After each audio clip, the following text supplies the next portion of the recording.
दोस्तों, आखिर माता शबरी कौन थी, किसकी अवतार थी?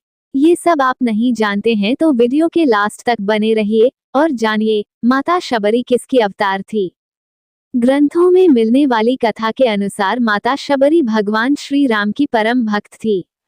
शबरी का असली नाम श्रमणा था। ये भील समुदाय के शबर जाति से संबंध रखती थी, इसी कारण कालांतर में उनका नाम शबरी हुआ। इनके पिता भीलों के मुखिया थे। उन्होंने श्रमणा का विवाह एक भील कुमार से तय किया था। विवाह से पहले परंपरा के अनुसार कई 100 पशुओं को बलि देने के लिए लाया गया, जिन्हें देख श्रमणा का हृदय द्रवित हो उठा कि यह कैसी परंपरा जिसके कारण बेजुबान और निर्दोष जानवरों की हत्या की जाती है। इसी कारणवश शबरी अपने विवाह से एक दिन दिवस पूर्व भाग गई और दंडकारण्य वन में पहुंच गई। दंडकारण्य में मातंग ऋषि तपस्या किया करते थे। श्रमणा उनकी सेवा करना चाहती थी, परंतु वह भील जाति से थी, जिसके कारण उन्हें लगता था कि उन्हें सेवा करना का अवसर नहीं मिलेगा। लेकिन इसके बाद भी वे चुपचाप प्रातः जल्दी उठकर आश्रम से नदी तक का रास्ते से सारे कंकड़ और कांटों को चुनकर पूरे रास्ते को भलीभांति साफ कर दिया करती थी और रास्ते में बालू बिछा देती थी। एक दिन जब शबरी यह सब कार्य कर रही थी तो ऋषिश्रेष्ठ ने उन्हें देख लिया। वे शबरी की सेवा भावना से अत्यंत प्रसन्न हुए। उन्होंने अपने आश्रम में शरण दे दी। शबरी वहीं पर रहने लगी।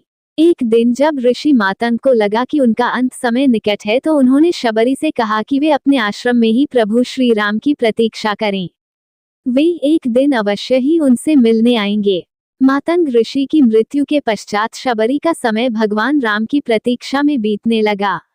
वह अपने आश्रम को एकदम साफ सुथरा रखती थी और प्रतिदिन भगवान राम के लिए मीठे बेर तोड़कर लाती थी। एक भी बेर खट्टा न हो इसके लिए वह एक एक बेर चखकर तोड़ती थी। ऐसा करते करते कई वर्ष बीतते चले गए। एक दिन शबरी को पता चला कि 2 सुंदर युवक उन्हें खोज रहे हैं। वे समझ गईं कि उनके प्रभु राम आ गए हैं। अब तक उनका शरीर बहुत वृद्ध हो गया था, परंतु अपने प्रभु राम के आने की खबर सुनते ही उसमें चुस्ती आ गई और वो दौड़ती हुई अपने प्रभु राम के पास पहुंची और उन्हें घर लेकर आए और उनके पांव को धोकर बैठाया।